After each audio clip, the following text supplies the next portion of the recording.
안녕하십니까. 현대사 포럼에 오신 것을 환영합니다. 이 시간에는 한강 작가가 쓴 작별하지 않는다, 이 소설 가지고 설명을 해드릴까 합니다. 이 작별하지 않는다, 이 소설을 읽어보니까 어째서 노벨상을 받았는가, 그걸 알게 될 것 같아요.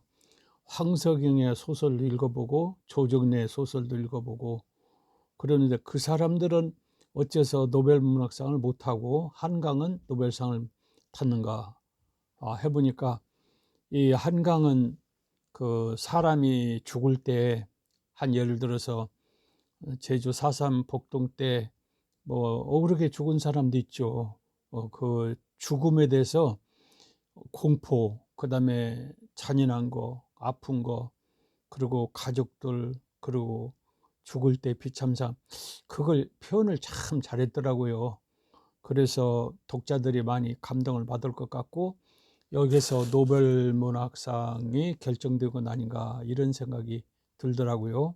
그리고 노벨 문학상이 참 세계적으로 유명하고 한국에서는 참 이렇게 지금까지 한 번도 없는 상을 받게 돼서 한국 사람들의 참 이렇게 놀라운 이렇게 경사스러운 일이죠. 그래서 작별하지 않는다, 이 책을 가지고 내가 논평을 해야 될까 말을까, 그리고 이 책에 대해서 이렇게 이야기를 해야 될까 말을까, 참 몇 주 동안 고민을 많이 했는데, 그 한강 작가가 그 소설을 쓰기 전에 제주 4.3 사건에 대해서 우익책도 읽어보고 좌익책도 읽어보고, 그러고는 이제 객관적으로 잘 이제 생각을 해서 소설을 썼으면 참 좋았을 거다 이런데, 좌익책만 많이 쓰고 읽어보고 우익책은 읽어보지 한 번도 없더라고. 보니까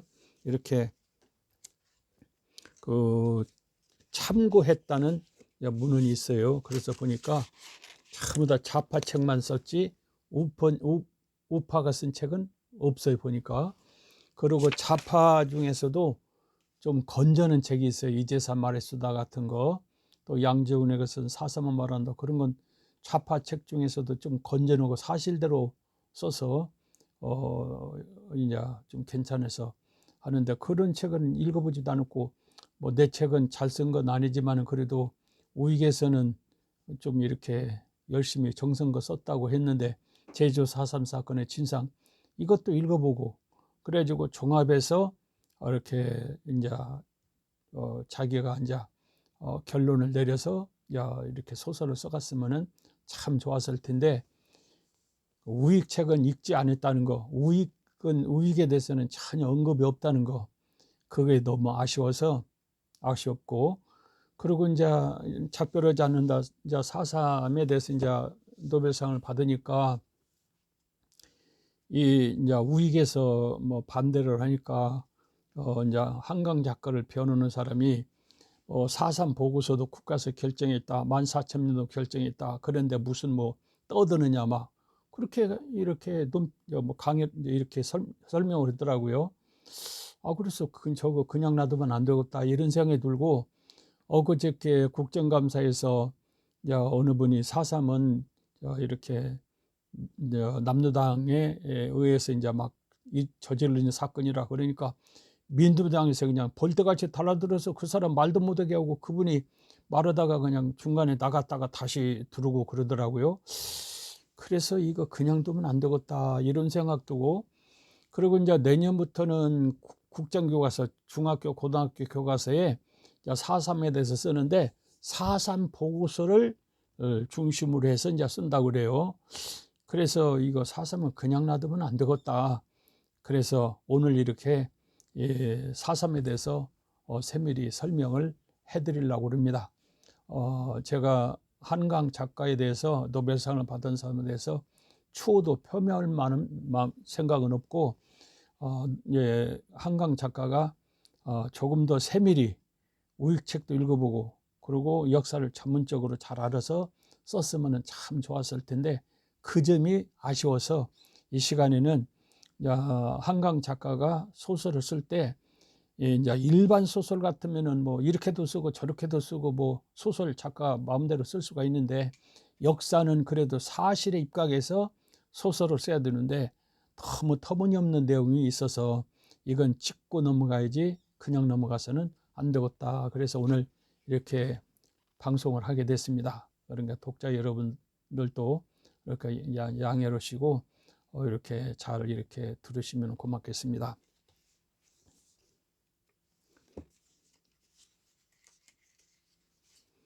저거 한강 작가가 쓴 작별하지 않는다. 저 316쪽이 있어요. 316쪽. 거기에 1948년과 49년에 재판 없이 수감된 제주 수영인 명부와 그랬어요. 그러니까 재판이 없이 이렇게 수감된 사람, 재판 없이 수감됐다. 그렇게 표현을 했어요. 그런데 1948년 11월, 12월, 그 다음에 49년도 1월, 2월 이 4개월 동안에 가장 많이 이제 죽게 되고 그리고 사건이 크게 벌어졌는데 여기는 이제 재판이 없었다 그러는데 이건 재판이 없는 것이 아니라 재판이 있었습니다. 이런 것을 바로 잡아주려고 오늘 제가 방송을 하게 되는 것입니다. 여기 이제 이것은 수영인 명부라고 그래요. 그때 48년도 11월, 12월, 49년도 1월, 2월, 4월 이때 국군하고 경찰하고 중대 단위급 전투가 7번이 벌어졌어요.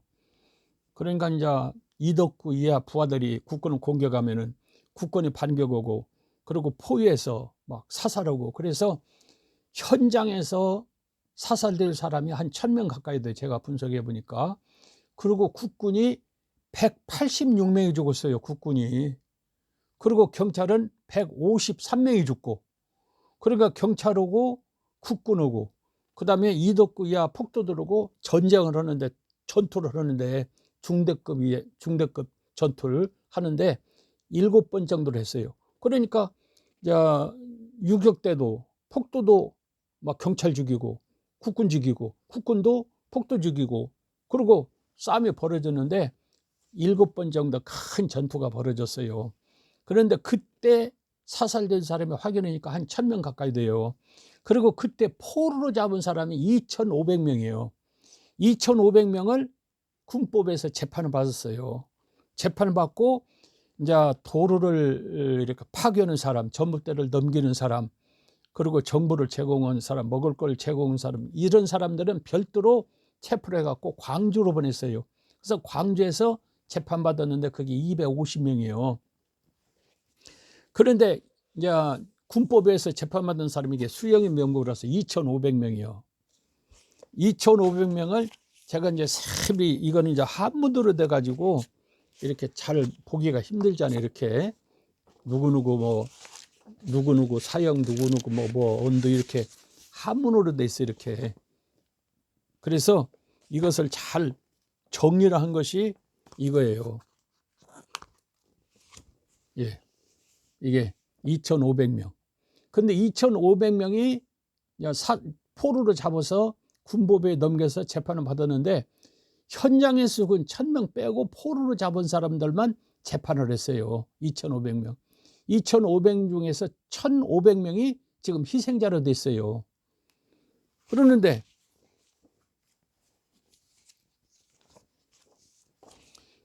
이 2,500명 재판받은 내용을 이게 재판받아서 재판부에서 이제 한병선 연대장이 공포를 한 거예요.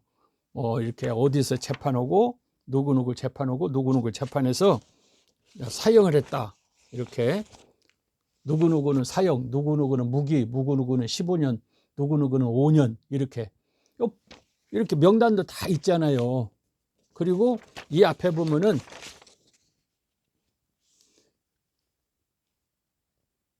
연대장, 중령 한병선 이렇게 나와 있잖아요. 이렇게 재판도 받았고 한병선이가 확실히 이렇게 문서로 남겼고 수영인 명부도 있고 그리고 이제 이렇게 군법에 넘긴 사람은 제주도에서 재판받고 군법에 아닌 사람은 광주에서 재판받고 광주에서는 250명이 재판받았고 150명이 지금 희생자료가 되는데 가서 확인해 보니까 판결문도 광주 법원이 있어요. 판결문도. 그런데 어떻게 뭐 1948년과 49년에 재판 없이 수감된 제주 수영인 이렇게 써졌어요. 그거는 이제 잘못된 것이니까 이걸 시정해 주시면은 좋겠습니다. 그리고 두 번째로는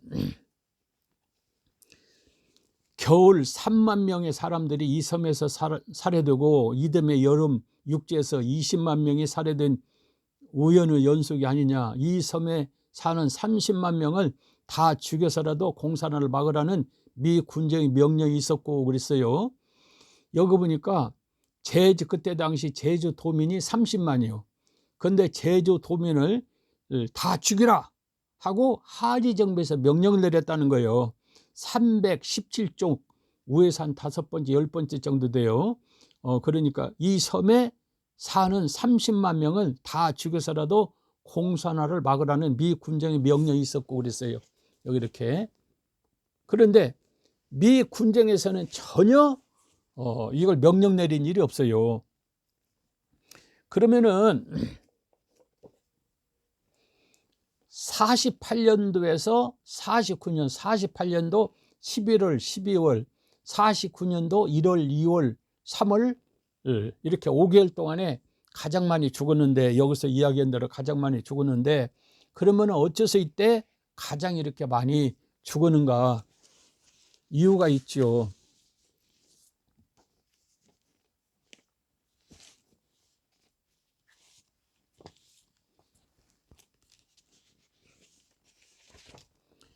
(1948년도) 11월 2일 날 이덕구가 자기 부하 600명을 데렸고 이렇게 구연대 2대대 6중대가 한리면에서 주둔하고 있었어요. 그러는데 그때까지만 해도 국군하고 이렇게 폭도들하고는 싸움이 없었어요. 일반인들 경찰하고만 싸움으로 있었지. 그래서 국군들이 뭐 그냥 주둔만 했지 싸움이 없었는데 이덕구 600명을 데렸고 한리면에 이렇게 육중당에 있었는데 정오에 점심 먹기 위해서 총을 전부 다 연병장에다가 이제 세워놓고 점심을 먹고 있었어요. 그러는데 점심시간에 600명이 포획해갖고 점심 먹여서 모여있을 때 막 공격을 하니까 총은 바깥에다 걸어놓고 점심 먹으니까 많이 죽잖아요. 그러니까 그 점심 먹다 말고 막 총을 갖고 이제 폭도 들고 막 싸움을 해서 이제 몰았어요. 몰았더니 가다가 매복은 사람들한테 걸려서 중대장이야 21명이 죽었어요. 하루에. 국군이 경찰 죽이는 것하고 일반인 죽이는 것하고는 달라요. 국군을 죽이는 것은 대한민국 정부를 상대해서 이렇게 전복하겠다 그 말이에요. 정부를 상대해서 반란 일으키겠다 그 말입니다. 정부를 없애버리겠다, 전복하겠다 그 말입니다. 그래서 일반인 죽인 것하고 경찰 죽인 것하고 국군 죽이는 것하고는 차이가 있어요. 그런데 그것도 그냥 한두 사람 아니라 밥 먹고 있는데 그냥 공격을 해갖고 중대장이 하루에 21명이 죽었어요. 그러니까 막 이제 국군에서는 난리나고 대한민국 정부에서는 난리나고 이승만 정부가 이제 8월 15일 날 취임한 다음에 얼마 되지도 않았는데 이렇게 막 600명이 모여서 중대장이 21명을 죽이니까 그냥 정부에서는 보통 이제 문제가 아니죠. 그리고는 이제 총격전 끝에 이제 그 폭도들을 이제 다 진압을 했죠. 진압해갖고 포로를 잡아보니까 이제 포로들한테 이제 물어보니까 창고 어디 뭐 어디 숨어 있고 어떻게 작전하는 거 싹 파악을 했죠. 이때서 제주도 안에서 이렇게 폭도들이 어떤 조직을 갖고 있고 어떤 작전을 갖고 있고 어디에 창고 있고 어디에 먹을 거는가 그때 알았어요. 1948년 11월 2일 날 후에. 그래가지고 이제 저 이렇게 어, 저 이렇게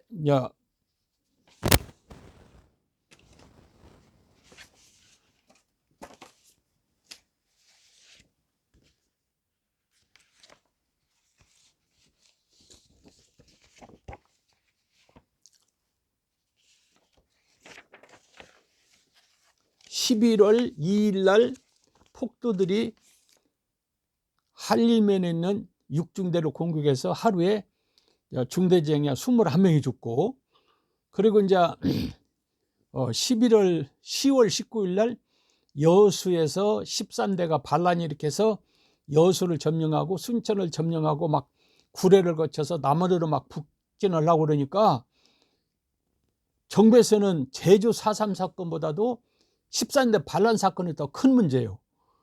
그리고 대구에서 6년대가 1차, 2차, 3차 반란이 일으켜서 대구도 이제 보통 문제가 아니고, 그리고 마산도 최남권 연대장이 반란이 가담하고, 광주 사연대 일부가 또 반란이 가담하고, 그러니까 대한민국은 온통 아주 그냥 군 안에 있는 반란군, 그리고 남도당원들이 동원해 갖고 대한민국을 전복하려고 하니까 이승만 정부에서는 정신을 차릴 수가 없어요.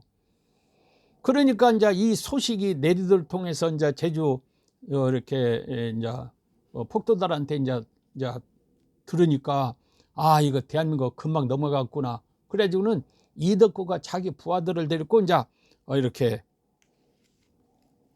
공격을 하는 거예요. 근데 그 공격 중에서 중문지서가 있어요. 중문지서에 11월 5일 날 새벽 3시에 그냥 폭도들이 싹 모여가지고